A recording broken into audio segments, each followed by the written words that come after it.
متابعي قناة صدى الأخبار 24 أهلا بكم. في جديد إبراهيم دياز، الفيفا تمنح الرخصة لإبراهيم دياز من أجل تغيير الجنسية الرياضية الإسبانية بالمغربية وبالتالي الانضمام لأسود الأطلس.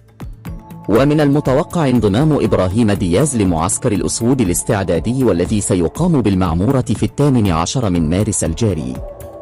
وحسب جريدة المنتخب فإن دياز قام بتوقيع الوثائق اللازمة لتغيير الجنسية الرياضية، ومن المتوقع الإعلان عن هذا عما قريب.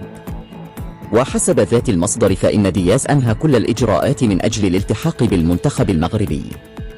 وارتباطا بالموضوع فقد عبر دياز عن حبه الشديد لأسود الأطلس، كما عبر عن شكره للسيد فوزي لقجع رئيس جامعة الكرة المغربية، وكذلك المدرب وليد الكراكي والجماهير المغربية التي ظلت مرتبطة به رغم كل الضغوطات.